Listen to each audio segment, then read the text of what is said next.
Man, it is starting to feel like fall here. It's supposed to be 96 on Tuesday though, so that's a little bit like, hold your horses, farmer. Anyway, hey you all, Farmer Jesse here. So we often talk about no-till in terms of soil ecology and biodiversity and nutrient density and plant health and all these things, right? What we don't often talk enough about is just the practical nature of not tilling. So today I'm going to give one big example of one thing that has dramatically changed for us in terms of our efficiency in regards to no-till. So let's do it.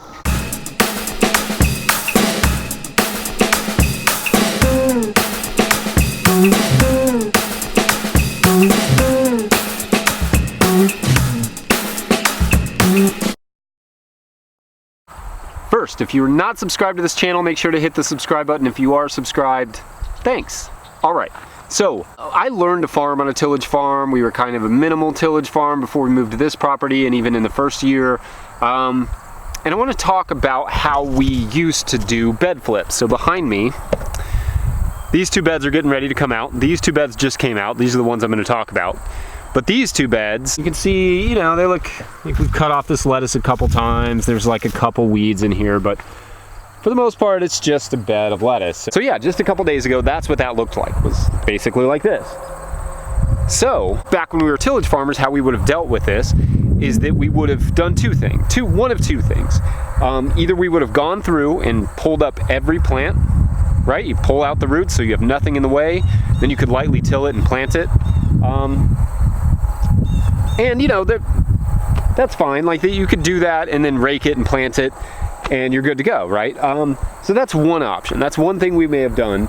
If we were in a hurry, we may have mowed it, and the next thing we would have done is just tilled it. And then we would have just had to wait for the soil to sort of break down that organic matter, so it wasn't, you know, tying up nitrogen. Now we do things a little differently. I talked about this in other videos, but basically I'm gonna play you a little clip. I'm gonna put some really terrible music on it as I roll, and show you kind of how we flipped these two beds. So let's do that real quick.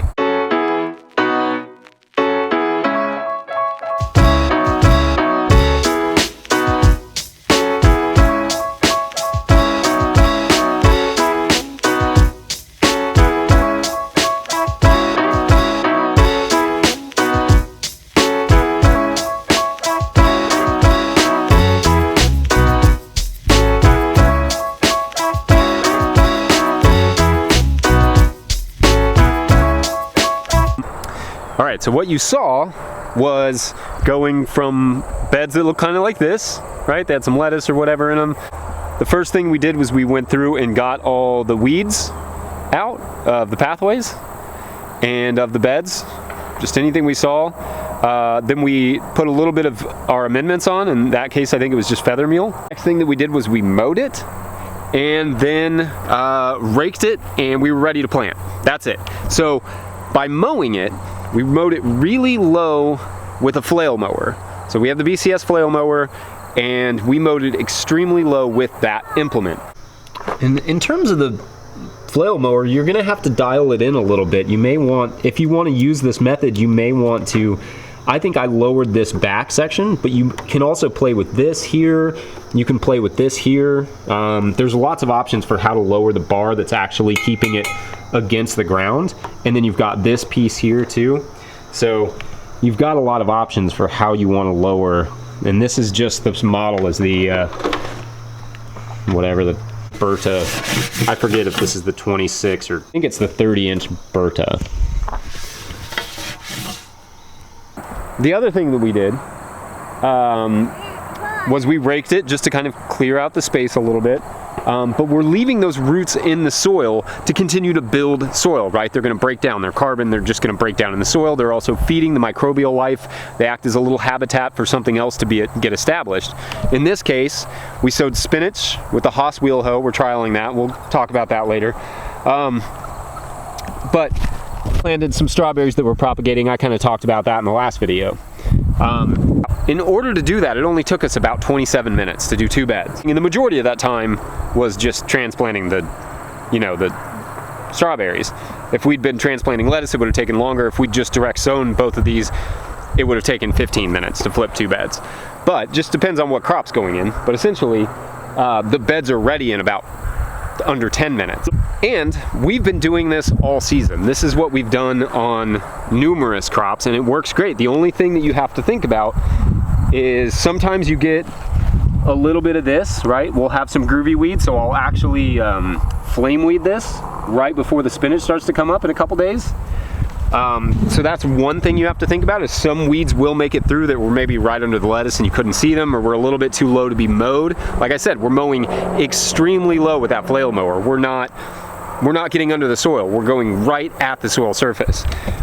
So you missed some weeds. The other thing is there are crops it won't work with.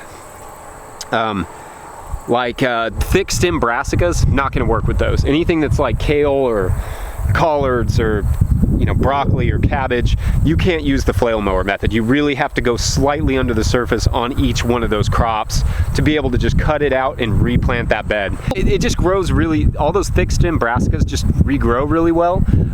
This will work for baby greens. I have not done it with kale, but arugula will work. You mow it and then you cauterize it with a flame weeder, and you mow it low with the BCS flail mower. That's the one we use. You could use a tractor mower or something, but we like that flail mower. You mow it low and then you cauterize it with your flame weeder if you have one. I think that's a good option because it just stops regrowth, any sort of regrowth. But in this case, we're not doing it with the lettuce because even if it regrows, we're gonna start having frosts in a month and a half or less. So yeah, not too worried about it. Once we start getting those, anything that's alive in here will be dead promptly. I think that speaks to the efficiency of no-till. It doesn't have to be about soil ecology and biodiversity and plant health and all these things. It can just as well be about efficiency. That is extremely efficient for us to turn over these beds with one implement. It's kind of an expensive one, but it's a fast turnover one. You could do it with a scythe if you wanted to, or you could do it with, like I said, a lawnmower. Lots of people are trialing lawnmowers and using the bags to collect that green manure. Like you collected all this green manure from the spent lettuce, then you could put that on a compost pile and it'd be awesome. That's a better way of preserving your soil organic matter. When you leave it on the soil surface, chances are it's gonna burn up more than get into your soil. So anyway, let me know what you think. I think bed flips are the most important thing we can talk about when it comes to no-till.